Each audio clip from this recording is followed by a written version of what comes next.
Yeah, I'd say there's a lot of things around the world now that wouldn't have happened as a result of COVID, but sure, we embrace the change and bring it on, and sure, it only makes us better and makes us look at things a little bit differently. So Absolutely does. hopefully we can get something that actually makes a difference somewhere, but sure, we'll see. Hopefully. No, I don't. I have no doubt on that, Jason. Jason, you are one of my favorite people to talk to. Welcome to the EBFC Show, the easier, better for construction podcast. I'm your host, Felipe, engineer-manriquez. This show is all about the business of construction. Today's episode is sponsored by Walsh Refine My Site is a cloud-based construction collaboration platform that applies lean principles to enable your entire team to plan, communicate, and execute in real time. It's the digital tool that works in tandem with your last planner system process and puts it all together in one simple, collaborative ecosystem.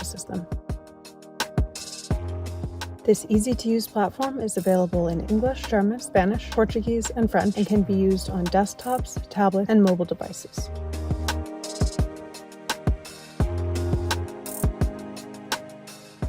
According to Spencer Easton, scheduling manager at Oakland Construction, Refine My Site, in my opinion, is the best, leanest tool on the market for last planner system. here's what our users have to say. We've looked at 3 other digital scheduling platforms and none compare to the straightforward approach Refine My Site takes. From milestone planning all the way down to daily tasks, this program gives every general contractor and their trade partners meaningful collaboration, accountability, and KPIs.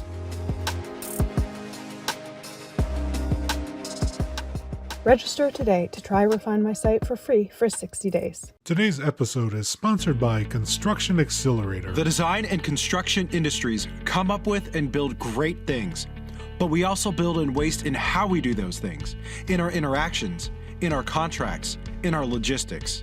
So what does this do for our bottom line or our next project? The best firms maximize their value by removing that waste and only doing what's essential to the work, what makes them money. Construction Accelerator will train you to see the waste and give your teams the lean tools and experience to remove it immediately. All online. Construction Accelerator is made up of 3 to 9 minute videos that can be watched again and again in the field, at the office, and at home, all broken down by topic. Need to learn pool planning? We have videos on the process, how to set up a room, and how to kick off a team. Need to set up a target value delivery project? We discuss all the aspects of TVD, especially cost. Or maybe you just need to brush up on 5S. Well, we have videos on that as well. You can download and print reference materials to use on site to immediately translate watching into doing. Subscribe today at trycanow.com. Let's build an industry, not just a project. Today's show is also sponsored by the Lean Construction Institute. LCI is working to lead the building industry and transforming its practices and culture. Its vision is to create a healthy and thriving industry that delivers outstanding project outcomes every time for everyone. Check the show notes for more information. Now, to the show. Welcome to the show, Mr. Jason Casey. Jason, I am so pleased to have you on the show. I have been a fan of your work for a long time, and you had no idea. The first time I met you, Jason, I'm going to just throw out, it was half a decade ago, because we got a pandemic in the middle of that. And I'm pleased to say that I met you the proper way, the Irish way. And we met in Ireland, and I got to tour around with you and spend some valuable time in your office and on your projects. And I absolutely love your approach to construction and what you're doing inside of your company, Ardmac, in order to improve how we deliver projects everywhere you go. And I will tell you, Jason, that your work in Lean Construction Ireland is inspiring people beyond the borders of Ireland. So I want to thank you so much on behalf of all of the viewers and listeners and watchers of this show. Thank you for helping us improve how construction is delivered. Appreciate you. But I'd like you to tell everybody a little bit about yourself, Jason. Thanks for that energetic introduction, and we would expect nothing else from Felipe, only an energetic introduction. You know no other way. Part of the reason how we probably became close friends over the years is certainly your energy that was very evident from the first time we would have met. I suppose my name's Jason Casey. I'm a Deputy Managing Director at Ardmac, and we would be Ardmac are an international construction specialist that would deliver high-value workspaces and technical environments in data center, microelectronic, biopharma and commercial sectors. Also a current Vice Chair with Lean Construction Ireland, which Felipe has mentioned there. So yeah, that's pretty much who I am, and looking forward to the chat and seeing, hopefully we can get something out of it and help somebody along the way maybe. And a doting father. How's that? Absolutely. Father of 5, and her good self is at home is certainly the one that makes my life a lot easier, and certainly a big support to me, and the brains of the family as well to add into that. So certainly makes a big difference. Yeah, sure. Brownie points at home will get you. Hopefully will get you somewhere. Get you further along. You never know. We'll keep trying. Yeah, I've met the missus, and I was telling Jason before we started recording that I'm a huge fan of her as well. She's awesome as well. So there's a good clan there in Ireland, working hard for all of us to make things so much better. Just love that. Good. When I met her, I didn't even know that you guys were together, and she was just so cool talking about lean and being curious, and I think that's something the two of you have in common, because Jason, I mean, you're reading papers, you're participating with the International Group for Lean Construction, you're working internationally. How about many employees would you say Ardmac is today? About we between 350 and 400, in around the 380 market currently, Okay. And then we would have a lot of direct guys on the ground with trades and stuff as well, so that we would be using on a regular basis. So we've big enough numbers, but from a staff perspective and certainly the direct people in Ireland and across Europe, about 380 currently. So big team, or growing year on year. So that's good, and it's certainly something that our people that would be a lot of focus on, and people that we're very proud of. A really good team, and always trying to do the right thing in the right way. So yeah, that's sort of where we're at the moment. And ladies and gentlemen, please follow Jason on LinkedIn. He does post some beautiful pictures from job sites and showcasing and highlighting some of the things that they're doing on Ardmac projects. And I will say I have had the honor of touring a couple of Ardmac projects in Ireland, and they were immaculate. The scopes of work that Ardmac was engaged in, I got to see a couple projects, and I could tell you that it's clean. It's so clean. And your people are so engaging. I mean, I just absolutely love it. Like having some stranger, touring in with you, to be so openly welcomed is rare on construction project sites. And so that's a testament to the type of culture that you're building inside your organization. So people, follow Jason, check out his cool posts. A lot of good stuff happening there. Absolutely love that. Jason, can you talk about some of the different countries that Ardmac is actively involved in, so people can just get a sense of where you are in the world?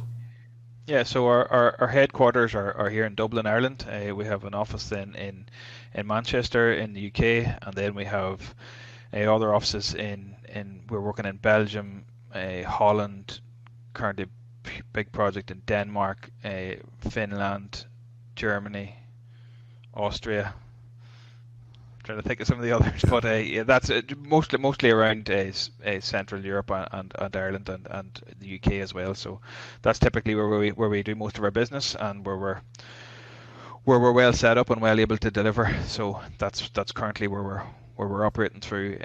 Large parts of our operation in Europe would be predominantly around the data center and the biopharma side of things, and then we would do a lot of the commercial fit out and stuff, which would be predominantly focused in the UK and Ireland as well. So yeah, that's typically the areas we work in. We have done some other work outside of Europe, but typically Europe is our hub effectively. Yeah, that's awesome. And then I remember, Jason, you saying, and you'll find out, Jason, I have a decent memory. You worked in the United States. Better than mine, probably. You worked in the U.S. prior to coming to work at Ardmac, correct? Yeah, did a couple of summer intern type things over there. Yeah. Spent a bit of time in New York and New Jersey, and spent a bit of time over on the West Coast as well. So yeah, it's a place that, and around that whole New York, the buzz, and it's something that was that I absolutely loved when I was there, and loved the whole fact that it was just all go all the time, 24/7. I was a lot younger then as well, so that probably helped me sort of. You worked hard and you played hard. Oh, I can imagine. I can imagine you in the big cities. Yes. Yeah, that's awesome. All fun. A lot of fun. I was thinking, like, there's no way we're going to talk and not mention Mr. Brian Clare. When did you meet absolutely. Brian? I think we would have met Brian, I suppose, would have been at the early stages of Lean Construction Ireland, before we became a legal entity. Even at that stage, we would have been in around different events and stuff, and that's where we would have met Brian. And yeah, so we've met on numerous occasions since. So always a man with a lot of words of wisdom and lots of good quotes and lots of bits of experiences over the years that makes you think about things a little bit differently as well. So absolutely, he's a storyteller. Both like people like that makes us think. He's a good storyteller, on par with you, Jason. You have some really great stories as well. And I told Brian the last time that I talked to him that I just wanted him to adopt me as one of his children. You might be giving away his age there now, Felipe. You mightn't like that. I don't know. He's not old, people. I'm just so young. All right. Okay. Right. And you must have got younger since I met you last. Yeah, exactly. I'm going that way. I got to even teach at Brian's one of his classes, or he teaches at Dublin Technological University Dublin. Yeah, look, a university that's growing well and does a lot for construction in Ireland as well. To be fair to them, they put a lot of effort into it and producing a lot of good people. So, and that's where I would see it at the minute, a huge change in terms of where things have evolved over the last 10-15 years in Ireland, specifically in terms of lean. Certainly when I was going through college there in the last couple of years, because I'm young too. Yeah, it was like yesterday, Jason. It was like yesterday. In the last 1 or 2 years when I went through the university system, there wasn't much talk about that. But yeah, certainly that, like, I would have went through University of Ulster back in around the turn of the century, and which is actually true, unfortunately, but it sounds longer than it is. It's only 20 years ago. There wouldn't have been that much talk about lean. There would have been talks about quality and safety and a lot of the things that would fall under operational excellence per se, but lean wouldn't have really been a term that would have been used an awful lot back then. But certainly, we would see it, especially through our graduate program and stuff. The guys coming in now and into our graduate program are all about lean. They're all about the whole ESG, sustainability, so they're actually bringing a lot of information to us and, bringing us on a lot as well in terms of their knowledge. So, the mentoring piece almost goes both ways sometimes. So it's great. I've seen some things out there recently, around, people would want to have a mentor that's under 30 now to be able to bring them into what's going to happen next. So that's a different way of thinking as well. So that's not a mentoree, a mentor that's under 30 in terms of technology and where everything's evolving to. So if we can't get where the needs and where the thinking is from that generation, it's critical in terms of how we develop things going forward. So I think that's a really unique approach, Jason, that you've got people coming in at a high level that are just already saying, we're doing this. There is no resistance to bringing the better stuff to the industry. And then to acknowledge the generational changes. I think Ireland, like here in the United States, also has about 5 generations of people working in construction simultaneously. And then to have, these younger people looking for mentors that are also younger, in the 30s and younger, that's a testament to the change that's already happening that we're a part of. Yeah, absolutely. I want to ask you too to go a little bit deeper onto why did you get involved with Lean Construction Ireland, which you guys just call LCI? I suppose if I go back even a bit further, even in getting into construction, I suppose, my family and extended family would all have sort of some level of construction background. Of a lot of uncles that would be in, steel manufacture, carpentry, plaster and bricklayer. My father's a QS. One of the things that he would have been very devoted till was every Saturday we would have went to the builder's yard on a Saturday morning. There was always a project to do, and it was always, the measure twice, cut once, and, making things as efficient as possible, because there was always 3 jobs to get done in one day, and that's unfortunately where, 3 times the work in once the time, and I think that all actually stemmed back to my grandmother, who was very much a case of you're up early in the morning before everybody else, and as she used to talk about, if you haven't got a day's work done by 10 a.m., there's no point in starting. So it was, as we brought on and came into the industry at a young enough age, doing bits of geo work around different sites, and then came and joined. Did some residential work and some commercial work, then joined Ardmac about 2006. And it was just something that I think the industry has been calling out for a long time. We've seen productivity issues out there, and something that even from my early days in Ardmac, we would have been following productivity through a system that we call limits, but it's effectively a productivity tool where we would just be measuring the amount of work done and the time taken and trying to forecast out what that means for the end of the job and how we could change the path to the betterment, as we go through the project. And that's something that has always been sort of stuck with me. You're always looking at the productivity and always measuring metrics and numbers, and that's always something that has really been forefront in the way that I've worked over the years. Lean Construction Ireland is something that, being honest, it was something that was being talked about around the organisation for a bit of time, because it was being talked about by clients. What do we need to do and what do we need to start thinking about a little bit differently. There was a couple of us went on a couple of the Lean Construction Ireland events, regional events as they were at that time in Dublin, and sort of just got a bit of a want for it, and started doing a bit more research and seeing what was out there, and started finding out a lot more about what lean actually meant and operational excellence and the likes, and finished up meeting another mutual friend of ours, Darren Taylor.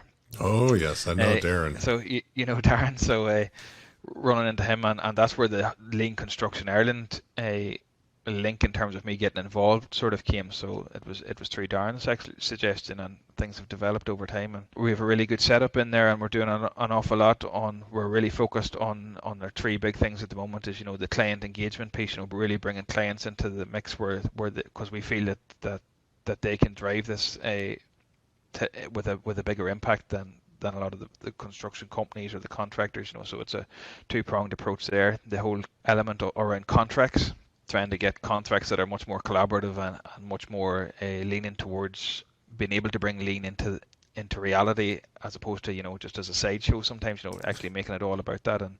And we are seeing on projects that we have done, certainly in terms of integrated project delivery, the benefits are huge when you actually get into that and really get into that early contractor engagement, having everybody setting the project goals together, and everybody going after them with a common goal and objective of what needs to be achieved. And we've seen huge benefits across all the different functions: safety, quality, commercially, even the team ethos side of things has been huge on those types of projects.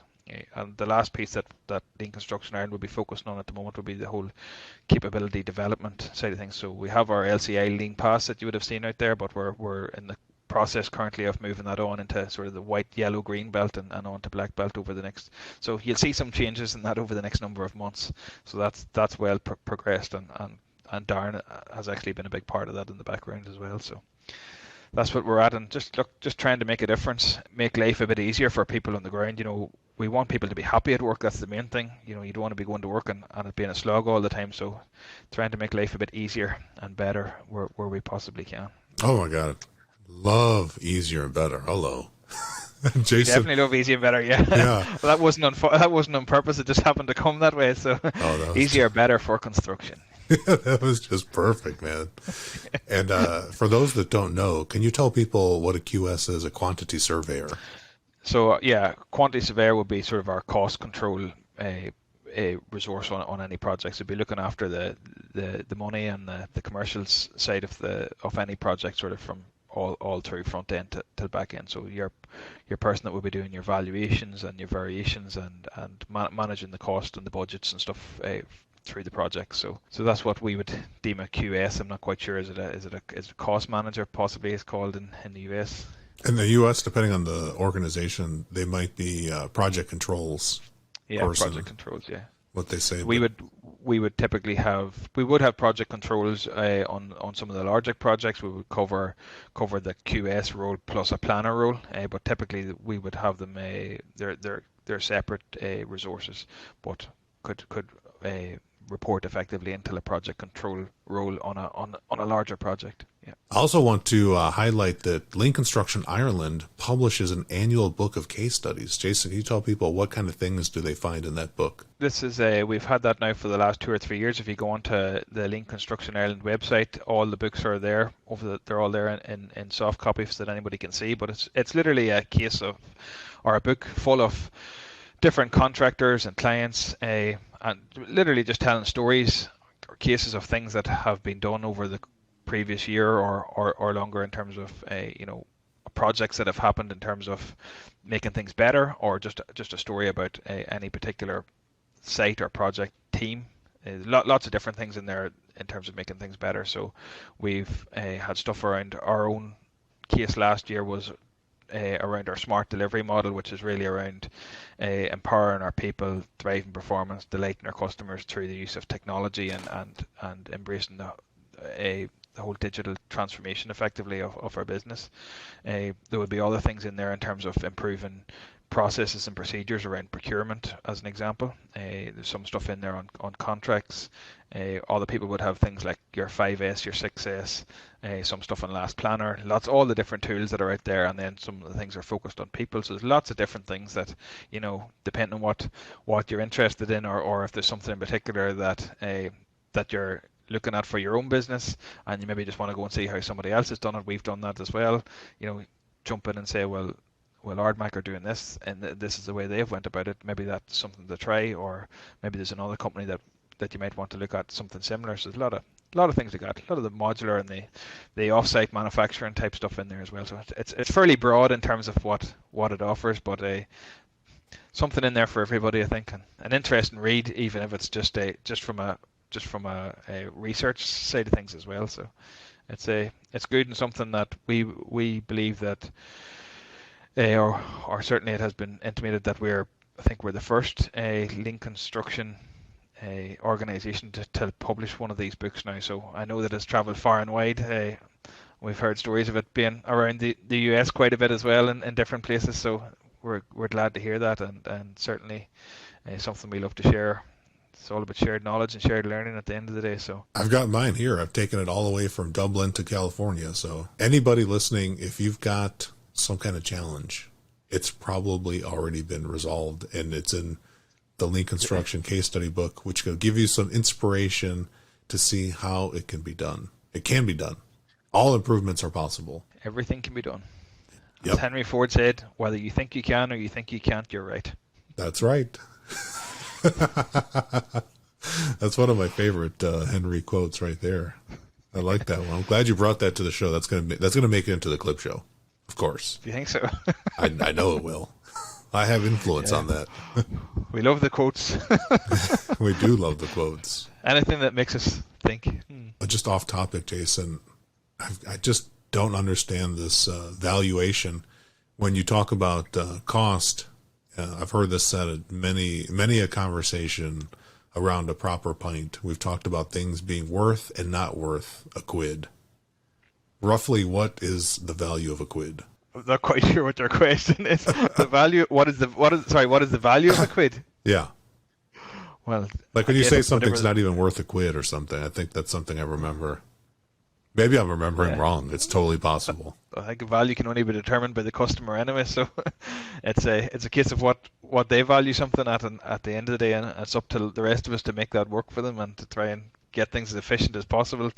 So whether it's a quid or 100 quid or a million quid, it's somewhat if it's not delivering what our customers need, it's worth nothing. So okay, so if I walked into a convenience store and I had a single quid, what could I buy with it? Well, currently you wouldn't even buy a bar of chocolate with it, so you'd probably get a packet of crisps with it.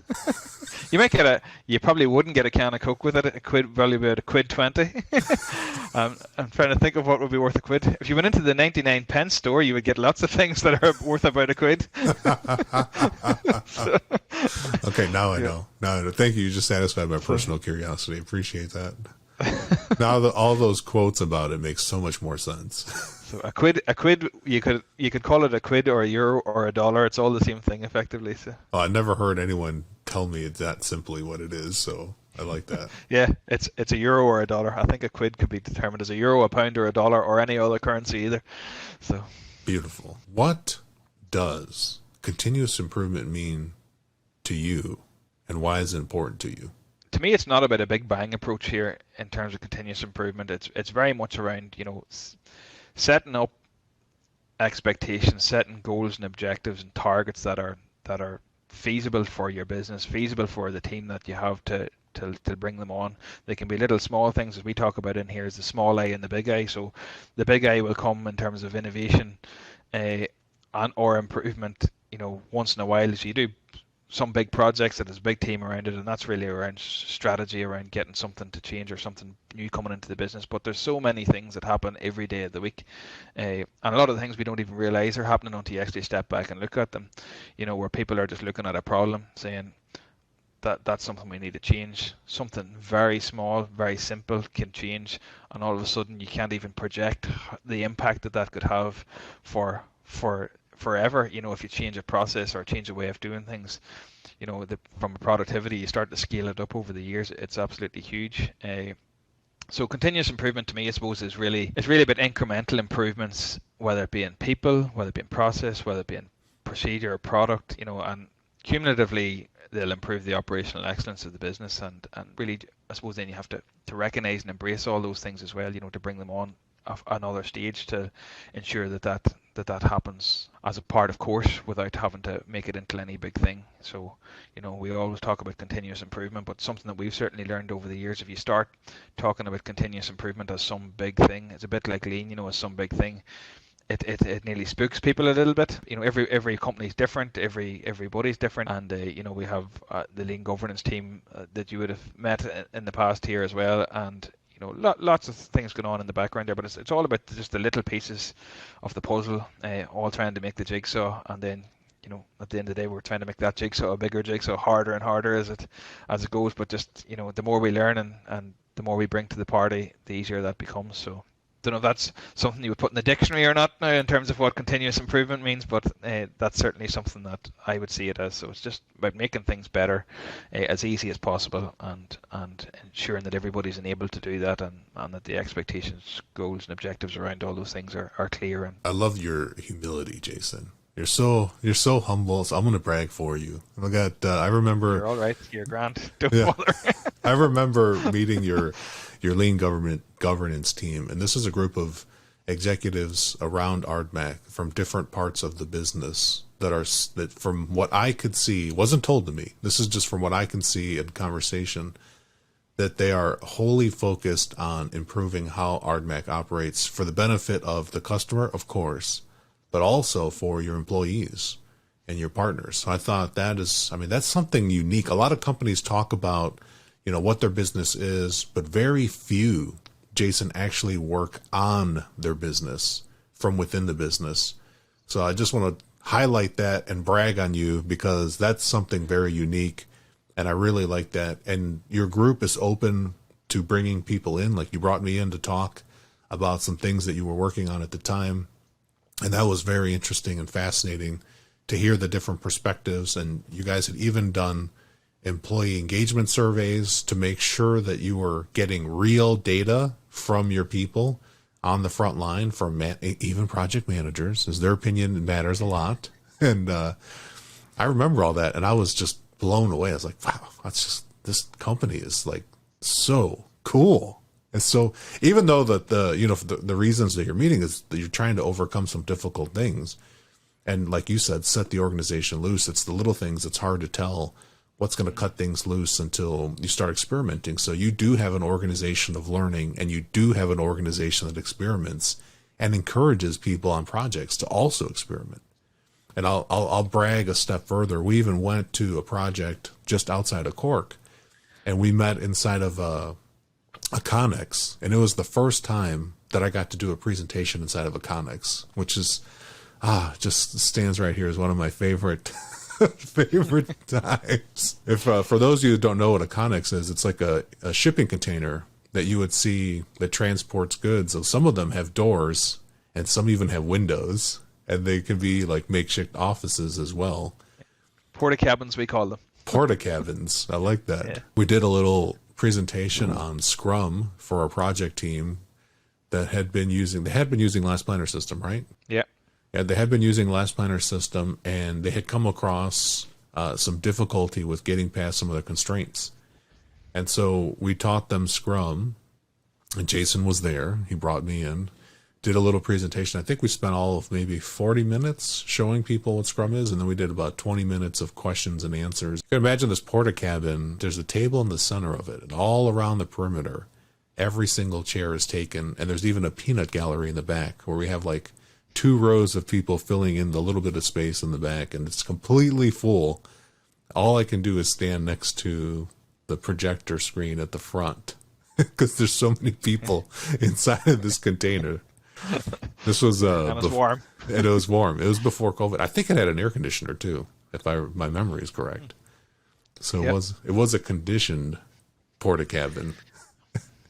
And the amazing thing is that after the team learned what this Scrum framework is, they were able to release through a lot of their constraints and have a breakthrough in their schedule. Yeah, we had come across some challenges, as you say, in getting some of the constraints cleared up. And I think it was just maybe just a tweak or a change in thinking, and there might have been, at that point, there might have been even the leadership of the last planner meeting, and, just the relationship maybe between the contractors and the main contractor. Certainly would have been a strong relationship, but there'd have been a little bits of friction in there as well. And when we and then the client was involved as well, because we were at that stage of the job, we were starting to hand stuff over, and it was starting to get into commissioning and the whole validation and verification side of the project as well. So when we started getting all those people around, the Scrum board worked an absolute treat, and it was amazing that some of the people that would have been, potentially at that stage starting to push against the system a little bit were totally engaged. We're able to get the week's work done every week, and certainly there'd have been certain people that I'd have been looking at saying, I'm not quite sure if you're actually getting what we're trying to do here.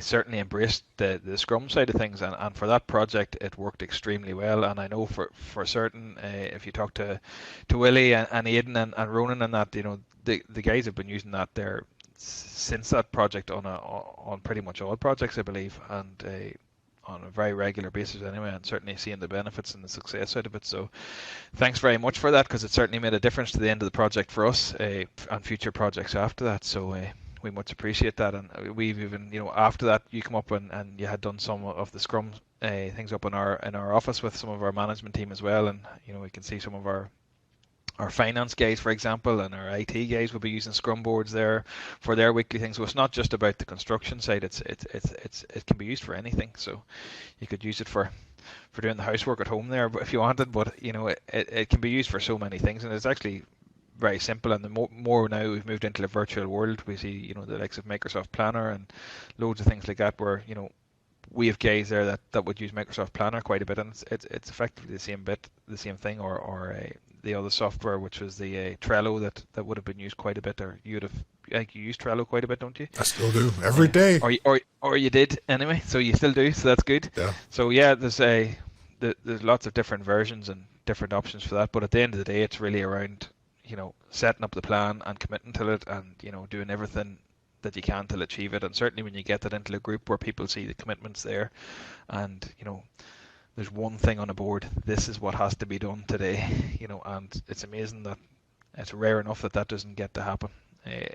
Only really in the case where there's something that's unforeseen that comes into the mix. So good to get a trend of those things as well. So that is good, and your organization just ran through so many parts of the business. And I remember we went back in your office, and like you said, we had finance people, we had HR people, IT people, and it just resonated with so many people, and it was just picked up and adopted. And we've talked a couple times on and off since those visits, and people still have it going. So I love it. And like you said, you could do it.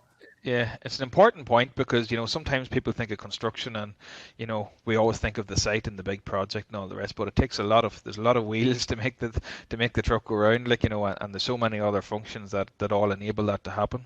So while our project teams are super, and they put in all the hard yards and all the hours and really committed, there's an awful lot of people back in the office as well, from tendering through estimating through, as you say, HR, finance, safety, quality, all the functions that have to enable all of that, and all the, I suppose it comes back to the point about, if you go onto a project and you want to do it, so you're sort of a purpose-driven organization, everybody wants to do it, but you have to be enabled to do it, and you have to have the capabilities, and it takes a fair back-end staff to look after all of that as well, to make the difference between sort of being purpose-driven and purpose-enabled. So in my mind, it's not enough to want to be able to do something, you have to be able to do it as well. And we have a very strong team here that's always looking at improving our people, and bringing that capability development on, and that's where we see the benefits down the line, because when we have projects that with a lot of new people and people that haven't been through that process, we can certainly see more challenges than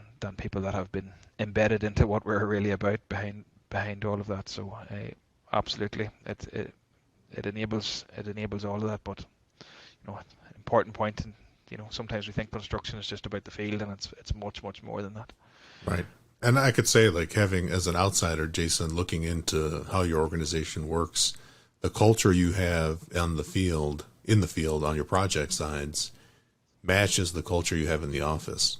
I mean, just testament to the good work that you're doing there and your leadership there at Ardmac. So I told you I was going to brag on you, see if I can't make you blush. I'm almost there. I'm almost there. Me, I'm always smiling whether I'm happy or sad anyway. So. Most of the time anyway. Some might beg to differ. Oh, got you. Yeah, I have a lot of respect for you, Jason. I said that in the beginning, and I absolutely mean it. I mean, what you're doing is super critical. You guys even had some sad news at Ardmac. For people listening to the show, if you listen to season 1, I had on Frank King talking about suicide and things that we can do against that. And at Ardmac, this has touched home with you. We have in the worldwide, about every 60 to 80 seconds, somebody decides to stop playing in this game of life and leave us. And in construction in the United States, it's become the number one industry where suicide is more likely to take people's lives than being hurt, mortally wounded in construction. Can you talk about what you guys have done to bring some awareness to that at Ardmac? Mental health, as you say, it's a huge issue out there. It's something that we care an awful lot about. We talk about our people there, and the things that we would be doing to bring our people's capabilities and all that on. But when you take it back a step, people have to go home in the evening. You want people to be happy and not be in a position where they feel that there's no way out. So it's something that we would have a lot of mental health first aiders. We've went through a lot of that training over the last year or two. So we pretty much all the areas of our business has got mental health first aiders. We have we do a lot of work with the charities there. Our partners would be Manchester Mind on our UK side of things, and Pieta House, which would be two organisations that would be focusing in on suicide and mental health things as well. So it is something that's fairly close to us. We've had ex-colleagues and things that have suffered as a result of that and in the past, and we never know who is or who isn't really, but we're certainly a very open organisation. We try to be close to our teams and try to be close to everybody on the job, so that everybody has somewhere to go and somebody to talk to if they feel the need. We have a number of support systems in the background that are all confidential as well, so that anybody that works for us, or anybody that's even a subcontractor for us, or someone that's even a family member. So these things are things that we share out, that people can just lift the phone and ring somebody, and get a bit of help where needed. So it's something that's that there maybe has been a stigma around around for a long time, where we're only a very small piece of that, trying to lift that a little bit internally here and around the people that we can touch. But it's something that gets a lot of focus in construction in general, to be fair. And we're not on our own, thankfully. There's a lot of companies doing similar work, and it's something that's very close to people's minds now. So as I say, we're very conscious of trying to give people somewhere to go when they need to go, and something professional, somebody professional to talk to, or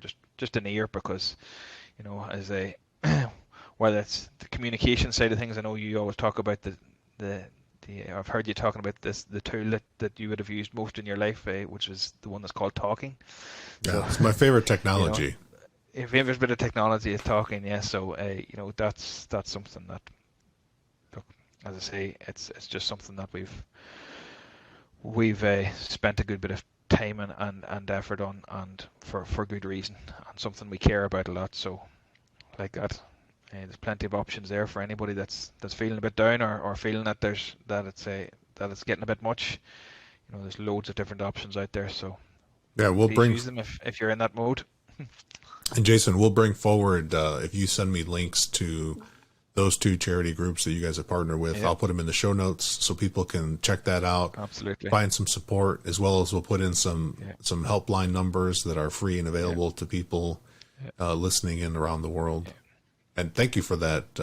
I also wanted to spend some time in talking about how important it is to communicate, like you're talking about. Can you expand more? Communication is probably the single biggest thing that links into lean, links into construction, links into the business side of things, links into the whole organization and the industry. So good communication can lead to so much success. Poor communication can have the opposite effect. I'll give you an example of that. We had one part of the business there that I've been focused on over the last number of months there. At the turn of the year, quite spread out over Europe, I suppose, and they don't always get to talk to each other that much and things like that. So there was a perception of that they were third cousins, as they talked about. So everything was all very much in silos. So it's that you have a cousin over there, but you don't get to see them or talk to them very much. But what we did there was we set up a monthly communications meeting for everybody that was in that division, and the change it has made, actually, you can see it month on month. We actually do the plus delta, and we score it every month. So and I don't score it, they score it. Everybody participating in the call, and people are getting involved in the call. So we'll have a job in Denmark where our project manager will give a bit of an update on what's happening on the job. We'll have somebody in Belgium, we'll have somebody in Ireland, and they're all talking to each other, so I'll get to hear what's happening and the challenges, and we share the lessons learned and some of the safety things that are happening out there, and any initiatives we're running. Even it's actually helped us recruit staff as well, because we're talking about these are the roles we need filled. Does anybody know anybody? We have a refer a friend scheme there that people get some initiative or incentive, to actually help us get more resources where we need them. So there's loads of stuff goes on there. With really good people. I suppose the other side of it is that we have focused on what we call constructive conversations. So at the start of the year, we split that up into quarters. So at the start of the year, we will set, as part of our strategy, we'll set our company goals and objectives, at the back end of the previous year, so that's going into the new year with a updated or amended goals and objectives, linking into the vision. So we take that down through the management and down through every member of staff, and all the goals and objectives all link back to the big picture. So everybody can see they're part of something. And then we have quarterly check-ins, which happens every 3 months, where we review those, how people are trending against their own personal goals and objectives, which all feed into the bigger picture. But also, you're just getting that chance to actually take that 20 minutes, half an hour away from everything else, finding out how people are doing. Are they happy? Are they getting the support they need? Is there any additional training they need? And then from a growth perspective for the company and for them themselves, it's, we're asking, where do people see themselves in 3 years' time and 5 years' time, so we can start to build towards that, and it gets great traction, and brings people on, and that builds confidence in them and builds confidence in the company as well. And we have a lot of employees that are, I think we've got, I'm not quite sure what the percentages are, but significant number of employees that are here 10, 15, 20, 25 years. We've got some employees here over 40 years right from the start, and still here. So, that's probably a testament to sort of the culture that's here. The communication element of that is absolutely massive.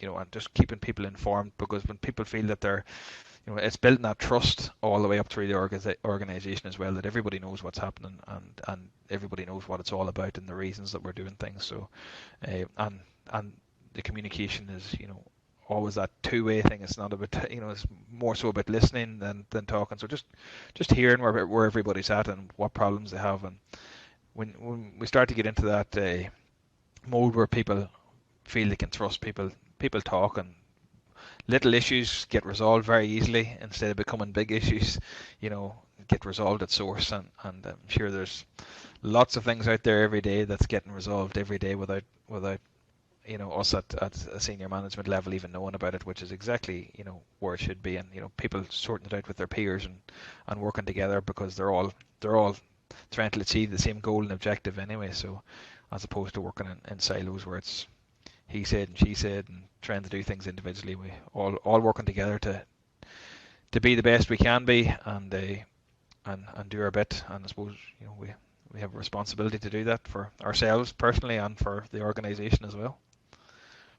I love that. That communication story you just shared and what you're doing is so innovative, Jason. I've never heard a company do that. Who gets invited to the monthly call? Is it open to everyone or only the third cousins?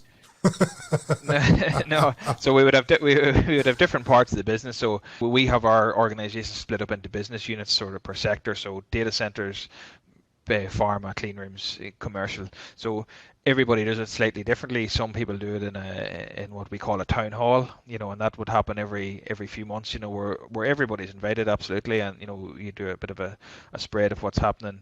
The current one that's a data center one, and that happens monthly. Everybody's invited. It's open book, and everybody's open to participate as well. So if somebody has something that they want to talk about or if they want to share, that's open as well. So it's literally, it's not a big texting thing. It's 45 minutes till an hour once a month on Teams, which is the platform that we tend to use quite a bit, and it's just opened up and people can see what's happening, what jobs are being tendered, what's coming down the line, so that there's no fear of running out of work or any of that sort of stuff. People can see what's happening around the business, and it's triggered lots of really interesting conversations, on personal levels and on organization levels that have helped us. So, and they all can see that everybody's important, and we're all colleagues at the end of the day. So we're all just trying to do our bit and go home in the evening happy and safe. That's a powerful innovation, connecting people like that and creating this collision point to get people to talk and see what they're co-creating with. I just absolutely love that. Love that so much, Jason. I'm stealing that too, by the way. We'll have to invite you to one. You can add a piece in. I can jump on a microphone like the best of them, Jason, as you know. You only get 5 minutes on this one. That's 4 minutes too much. Everybody's tied to 5 minutes because we want to get everybody involved, and it's certainly not a preaching story. It's everybody getting involved, and all the different functions and stuff take. Some months we have all the parts of the business coming in as well. So, for example, we might have somebody from clean rooms coming in and saying, what's happening in the world of clean rooms for 5 or 10 minutes, so that so everybody knows what's sort of going on around the place as well, and everybody feels part of what we're all trying to achieve at the end of the day. So, yeah, no, it's really good and is working well for us. So open and honest and clear communication and having everybody on board, it's really powerful. Now, on that same note of that powerful connection with people, Jason, I want to do you well and give you the last word on sharing something that you absolutely love about your career or a project you were a part of. Which is my favorite project. I always say it's nearly the next one because it's always something that you're looking forward to. I tend to look forward rather than look back a lot of the time. There's nothing wrong with that. No, I'm always looking at the next project, and while I love looking at recognizing we've done some really good work there in the last number of years. There's loads of projects. I don't really have a favorite, to be honest, in terms of a project, because there's been loads of really good projects out of loads of really good experiences within each of those projects, so it would be unfair to say that this one was better than the other. And to be honest, some of the more challenging projects have actually probably been one of the projects that I've enjoyed more, because you get more out of them, and changing the course of something is something that we all probably get a buzz out of. In terms of my career, the things that I've enjoyed in my career, spent a long time working up through the different, I started in here sort of a site manager level and working up through all the different roles till where I am today. But I certainly get more of a buzz out of seeing other people achieve that, and get recognition for achievement. So like we've as I say, we've built lots of really strong personnel in the business, and seeing them achieve and do things that are really good and strong I get more of a buzz out of that actually than most other things, to be honest. So, if I see a project manager getting an award for, one of our project managers got Project Manager of the Year there last year in the awards in Ireland, like, I'll get more of a buzz out of that than winning something myself. But certainly seeing people change and develop, we've had a lot of people. One thing that is interesting there within the organisation, we've had a lot of people come in at a particular role and actually develop up and end up in a completely different role. So, we would have had architectural technologists developing into project managers, operations type people. We would have, planners coming in and going into that project management role as well, and people that we've had people coming in here with QS degrees and find themselves just loving it in the field. Sorry, the QS, the quantity surveyor again. So Going back to that, find themselves in the field and being some of our best supervisors in the field because they understand, what it all means and budgets and all that stuff. But really focused on the people. So yeah, interesting just to see people develop, and that's probably the one part of my career that I enjoy the most, is seeing people develop and coming up, improving themselves. You did not disappoint me, Jason. That was a beautiful recap. That's something that we have in common. I get a lot of joy too in enabling people to grow and develop, and even just like having nothing to do with it and just seeing it. It's beautiful to see the growth. It's something special now when you're seeing somebody actually achieving something and really enjoying that they've achieved it, and you can just sit back and watch it and just say, no, that's magic now. Somebody's gone away for their day, they're going home in the evening, they're really happy, they've got what they wanted out of today, they're going home and they're buzzing, and that's special now. It's just something that's unique till I'm quite sure what the wording around that is, but it's something that certainly makes my career better, and that it's stuff like that I would get a buzz out of, probably more so than a lot of the other things. Jason, it's afternoon for you, on its way to evening in Ireland, and I have to ask you, if your grandmother was here today, did you get a good day's work done before 10 a.m.? We got a good day's work done today anyway. Started last night to get it done, but anyway, we got it done. Yeah, no, she'd be happy enough now. She's up above at the minute looking down at us, so I'm sure she's happy enough.